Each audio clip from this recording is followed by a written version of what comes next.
Good afternoon, ladies and gentlemen. My name is John White, and I am a proud Black man with a white coat. I just would like to take a few minutes of your time to be able to talk about who I am and the decisions and the influences that have been in my life that have caused me to go on the path that I'm going on now currently. A little bit about myself. I was born in New York, but I grew up in Louisiana. I am currently a third-year medical student. I am doing my clinical rotations in Chicago, and I am set to graduate from medical school next year. And my plan is to pursue a career in emergency medicine. So I want to become an emergency room physician. I will explain a little bit later on in the segment about what exactly an ER physician is and what their role is. But for now, I just want to be able to talk about who I am and what put me on the path of becoming a doctor. So, when I first became interested in medicine, I was a very young child. I was somewhere around the age of 4 to 5 years old. And back during those days, I remember vividly that whenever I did go to a regular pediatric checkup, when my mom would take me to a pediatric checkup, most of the providers that I ran into were of white or Caucasian descent. And not that that's a bad thing, nothing at all. But when I first had a chance to meet a Black pediatrician, I just gravitated. Something about me during that time told my 5-year-old self that, this is very interesting. This is different. This is not something that I'm really used to. Here's this Black man that's in a white coat, and the vibe that I got from him was it was inspiring. It wasn't so much to where the fact that he was a great pediatrician. I'm sure he was, but the way that I got the impression, or the impression was led on me, was here's this Black man in a white coat that is treating me more like a son rather than treating like a patient. And so that always stuck with me. I knew, at least from that young, that whatever it was he was doing, I wanted to do something similar. I wanted to be some type of positive role model in other people's lives, and to a certain extent. And I want to be wearing a white coat while doing it because it seemed to look cool.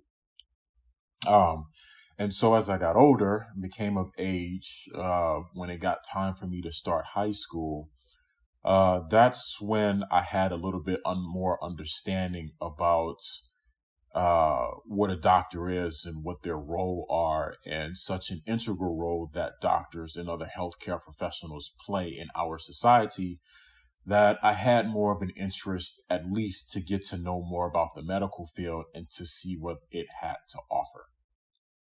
So when it became time for me to start high school, I enrolled specifically in a medical magnet program in high school because they offered courses that I would be expected to take if I wanted to pursue a career in healthcare.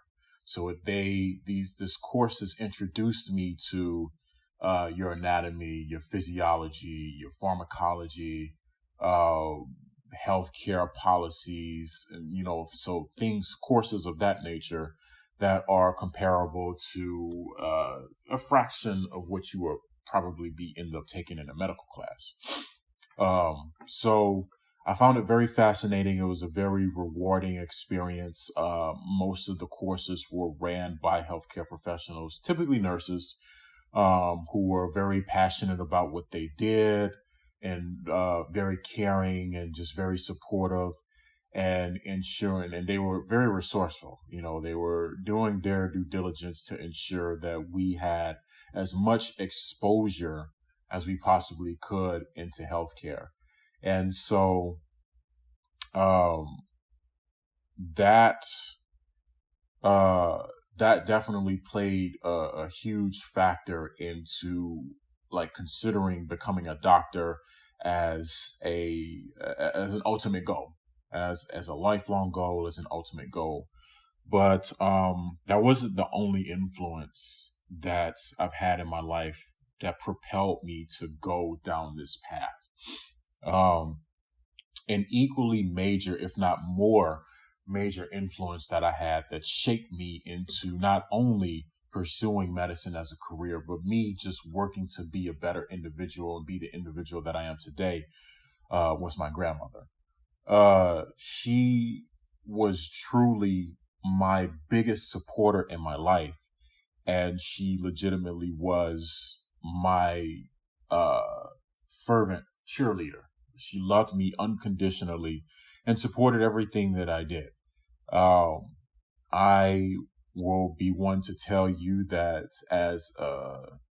single, as a child of a single parent, growing up in a socioeconomically disadvantaged community, um, I've had some very unique situations, and a product of the streets and adapted to life in the streets. And so, I can imagine, for any parents and any grandparent that I was a handful. I definitely was a handful in terms of, my attitude and, my disregard for authority figures as a kid. Like typical, kids growing up to teenagers thinking they know it all, So I was definitely that type of individual. And to my grandmother's credit, um, she just continued to, love on me and, support me and give me the guidance and just really show the support that I didn't really realize was so crucial and was so beneficial for me at the time, until here I am at 30, just longing and wishing that I can have another opportunity to be able to sit down and to talk with her. She definitely was my best friend. And what fascinates me more about anything was just me growing up and watching how much of an integral figure that she played in the lives of people around her. My grandmother was my real life superhero. The things that I watched her do were just beyond phenomenal, to being a great wife, a great mother, a great grandmother, a great community leader. And she was well connected. She was well known. She was well connected in the community that she served, and she served it to the best of her ability. And so when she passed away, what moved me was the legacy that she left behind. To this day, my grandmother's effects in her life is still reverberated in the New York City, Bronx area community, in Louisiana, of course, which is where she's from. And so here it is, it's been well over 12 years now since she's been gone, but yet, she's still very much alive in the hearts of those who were closest to her and who knew her best. And so watching her life and allowing me to be a part of her life and just having the chance to talk with her, to bond with her, really just introduced me to a similar life that I would want to live and a similar legacy that I would want to leave behind when my life is up. So she definitely was one of the biggest influencers that I've had that molded my path to want to become a doctor. So that is, in my own way, in my own lane, I want to be able to honor my grandmother's legacy and who she was by just paying it forward to the people who are coming up behind me and people in my generation and even, above my generation, like just on a much broader scale, not just from a medical perspective, but just to be able to be a positive role model and a positive influence in the people's lives that I come in contact with. So, in high school, I was a very gifted student. I made very, very good grades. I believe I graduated. I graduated among the top in my class, somewhere around number 3, number 4. Definitely the top, the highest ranking male in my high school class. So I had 4.2, 4.3 GPA, something like that. So pretty much, I was on the right path for the goal that I was making for myself of, I want to go to medical school. I want to be a doctor. I want to do X, Y, and Z. The path was set for me. I got accepted into a really great college. I got a partial academic scholarship for the hard work that I have put in over the last few years of my high school career. And I was all set. I was 18 years old. But also, what I did not anticipate was when it comes to you being out on your own and, you're not necessarily under anybody's structure anymore, and you just have the freedom and autonomy to go as you please, which was the opportunity bestowed upon me by going away to college. It kind of gave me reality that I wasn't as grown as I thought I was, and I wasn't as mature as I thought I was. And on that, I believe that's a perfect segue into going into my next phase. Like I mentioned, I was attending a good university on a partial academic scholarship, but I didn't really take that as seriously as I should, considering the life goal that I was trying to accomplish, which was to become a doctor. So I was 18 years old, and I learned for the first time in my life how crucial it is, or how simple it is, to simply throw away in the trash can everything that you worked your entire life for. So more specifically, I did get into some trouble during my freshman year of college. Made a poor judgment call, which ended up making me be arrested and getting kicked out of school.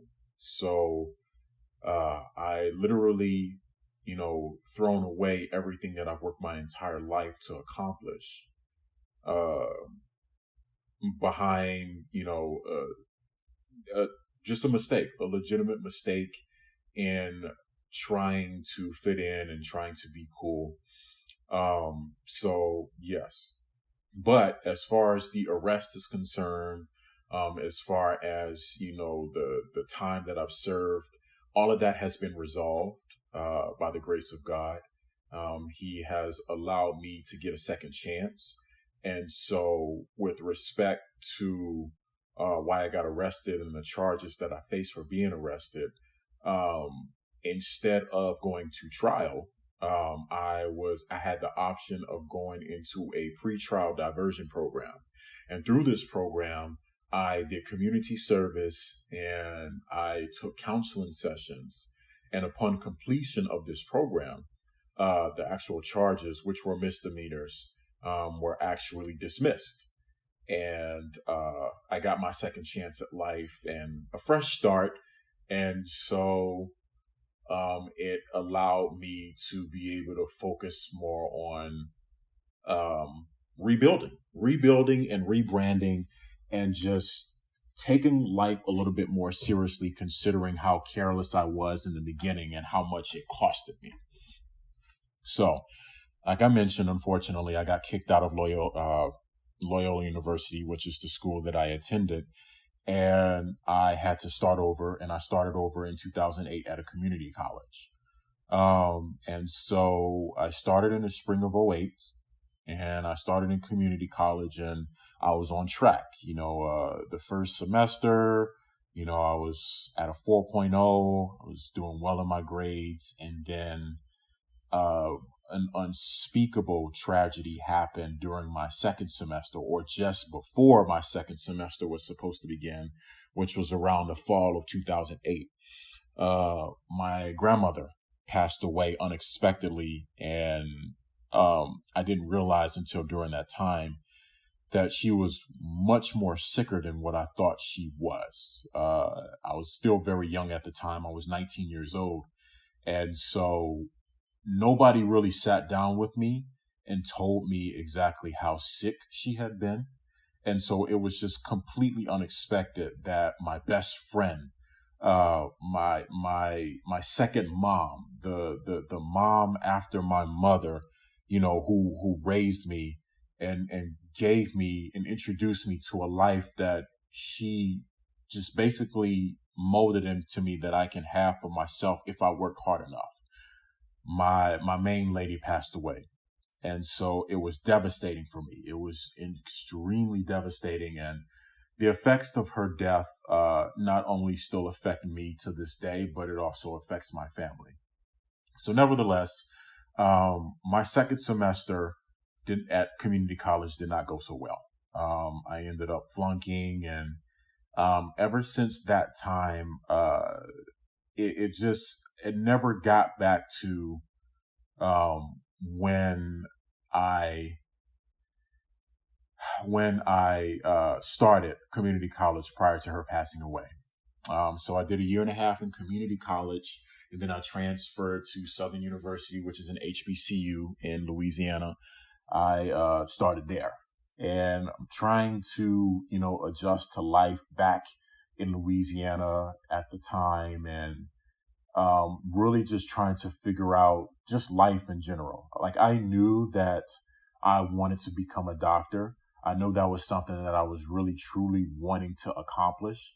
But back during those days, there wasn't really much of a motivating factor to really take things as seriously as I should have.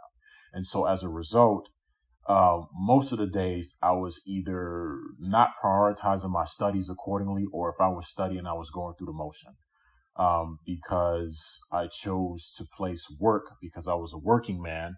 I was going to school full time and working full time. I was just so fascinated on, just really just trying to work to sustain my own way of living and my own independence, that I lost sight and focus on my main goal, which was to get into medical school. And so at Southern University, yes, I completed my bachelor's degree, but I did not have the credentials necessary to transition into medical school once I graduated. My MCAT score wasn't good. My GPA wasn't good. And so, needless to say, when I applied to medical school the first time around, I did not get accepted for obvious reasons. And so when I graduated, I had a sense of pity and disappointment in myself because, here I was, this guy who was voted most likely to succeed in my high school class. I graduated college, and it literally felt as though I had nothing to show for it. Like, I let myself down, I let my class down, I let my family down. And so it was really, really, really a bitter pill to swallow, to have such a promising high school career, and, just people just knowing or having a reputation like, oh, that guy's going to do great things, only to just fall short.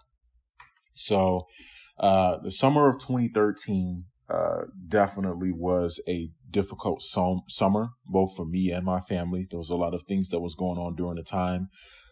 So to the point to where I didn't really truly enjoy my college graduation because I literally had nothing else lined up. Like, my plan was, okay, well, I get to medical school and that would be that. But that turned out to not be the case. And so I spent the summer of 2013 really just soul searching and having to sit down with myself and wanting to figure out what's the next step for me. What is it that I am trying to accomplish? What is it that I want to do? And so my top priority was, getting into someone's medical school and becoming a doctor. But I felt that academically, there had to be some way that I could prove to medical schools that I was ready for the challenge. And up to that point, I haven't had any healthcare experience whatsoever. So I decided to take it upon myself to enroll in the National Registry Emergency Medical Technicians course to become an EMT, emergency medical technician, and gain healthcare experience to make sure that this was something that I wanted to do. And that's exactly what I did. So I enrolled in an EMT course the fall of 2013, and I did well in the course, completed. I got my training, my certification. The next year, 2014, is when I began my career as an EMT. Became an EMT, worked on the ambulance, and I would say less than a month into my career did I realize that, okay, I truly, truly love what I'm doing. I do see myself doing this long term, meaning I like healthcare. I like medicine enough to where I'm willing to go the distance. And so that part of me, I figured out just by working on the job. And I'm so grateful for having that opportunity, because I felt that was a critical moment for me, because I needed to make sure that this was something that I wanted to do. Because the last thing that I would imagine is to me going through medical school, especially, going through this challenge that I'm going through now. I can only imagine how disappointed I would be in myself, or other people would be disappointed in me if I were just to go through this, struggle so hard to get to here, only to get here and realize that this wasn't something that I necessarily wanted to do. I've invested and sacrificed a lot. People have invested and sacrificed a lot for me to get me to this point. And so, yes, nevertheless, I had a great experience working as an EMT.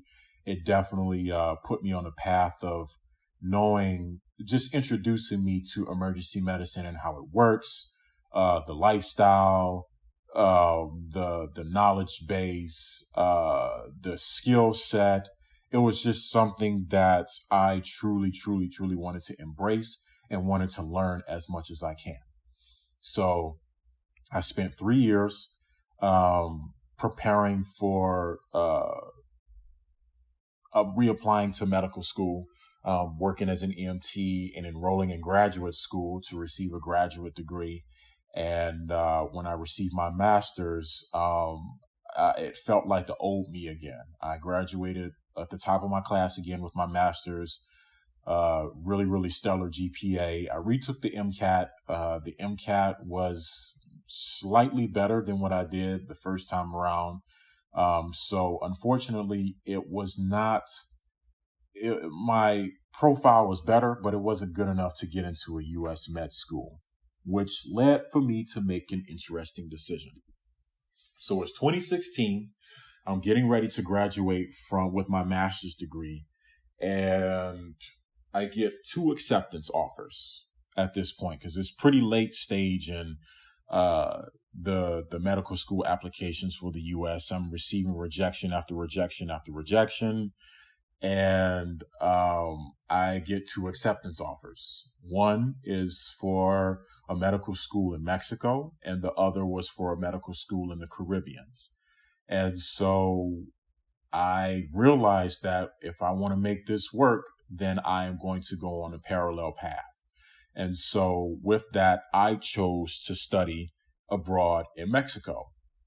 It truly was a great experience. I spent my first 2 years there, taking the basic science courses, and I learned Spanish. I learned the culture, met new people, just a new way of life, new adventure. I've never been out of the country before. So it just increased my worldview, my world perspective, and it just gave me a sense of pride knowing that I stepped way out of my comfort zone, and not only am I surviving, but I'm thriving.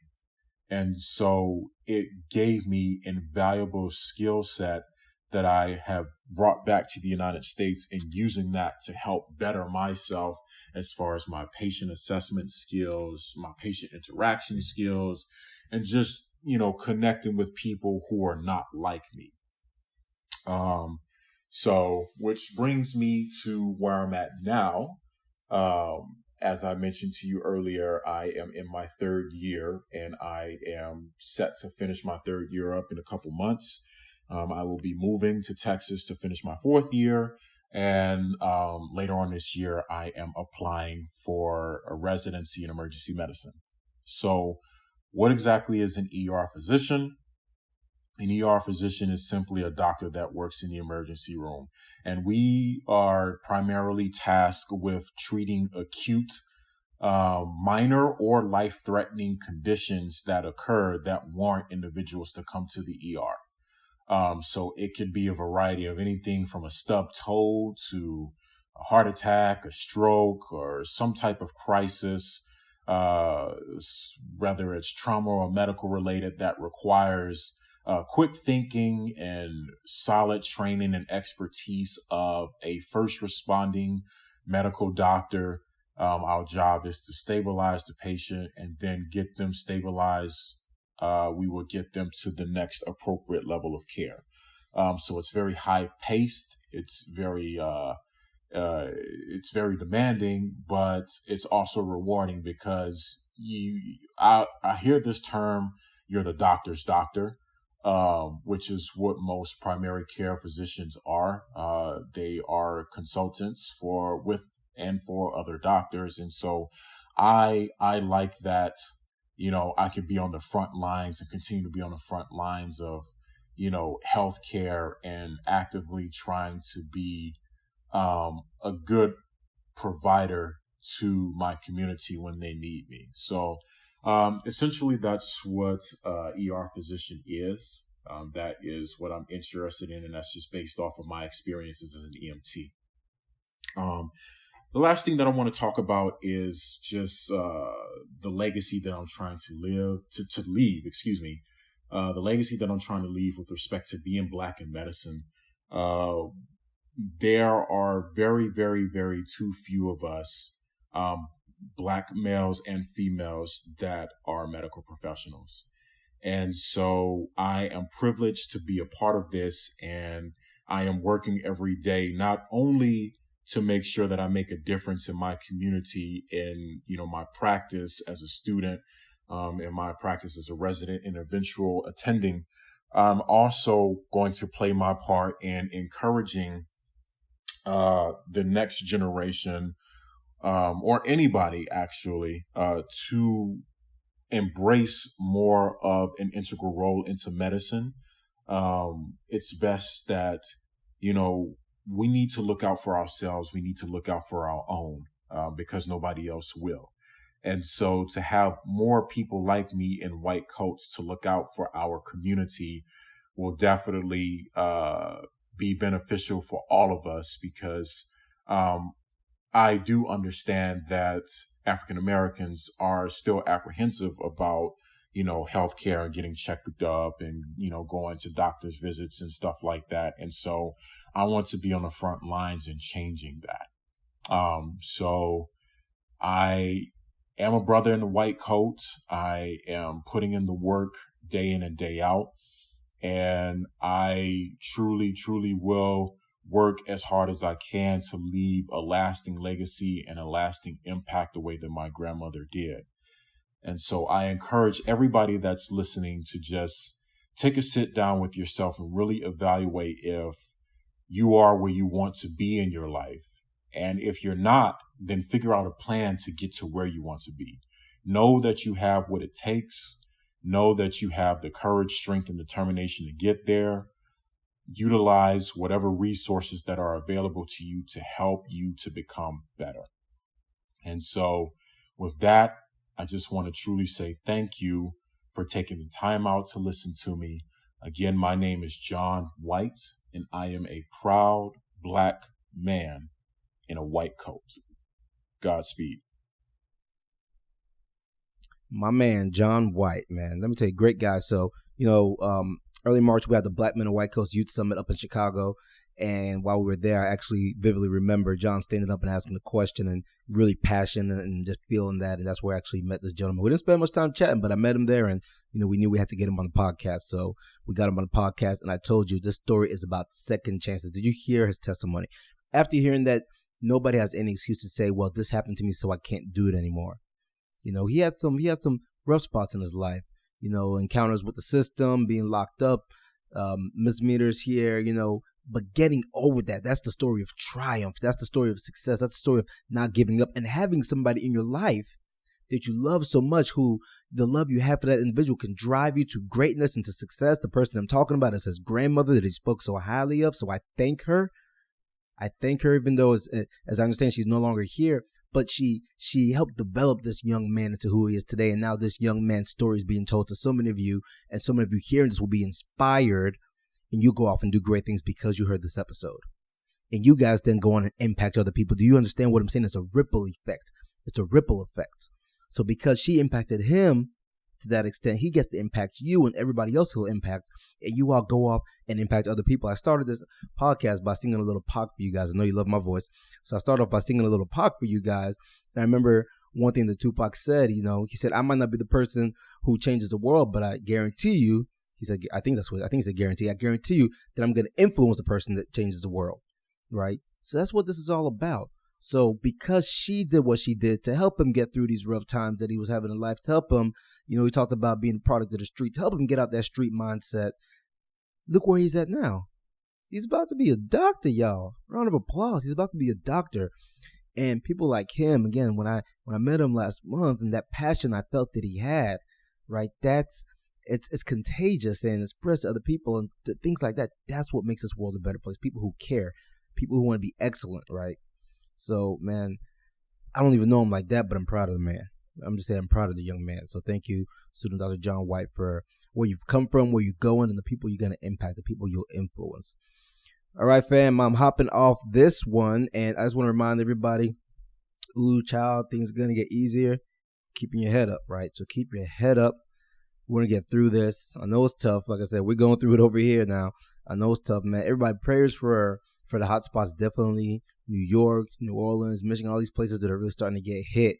Prayers for the whole country. And let's get through this together. Do your part. Do your role, okay? Do your part. Everybody's got a part in this. Do your part. Let's get through this thing together. My pre-medical students, make sure you have joined PreMedMondays.com. PreMedMondays.com. Join, right? Chat with us every Monday night. Get on the video chat. I want to talk to you. I want to help you guys, all right? The team wants to help you guys. DiverseMedicine.com. Make sure you're on there. People always say, Dr. Dale, where do I get a mentor from? I've been telling you guys this for years. Go to DiverseMedicine.com. Get a mentor. We've got them on there for you. They're waiting, right? Doctors will send us messages saying, hey, nobody's asked me to mentor. And I say, hey, then they must not want it. But they're there. If you're a doctor, come on the site. Register to mentor. Let's help somebody. Give back. Somebody gave to us. Let's give back to other people, all right? So I love you guys. I'm praying for all of you guys. Stay safe. Prayers up. Love you.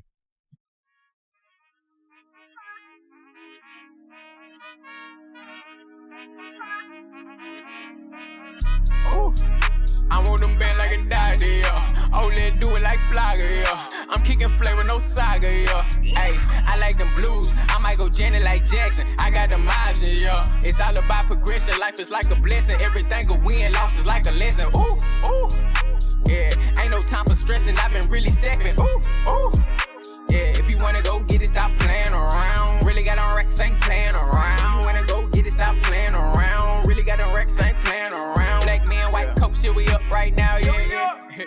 You gotta set you a goal.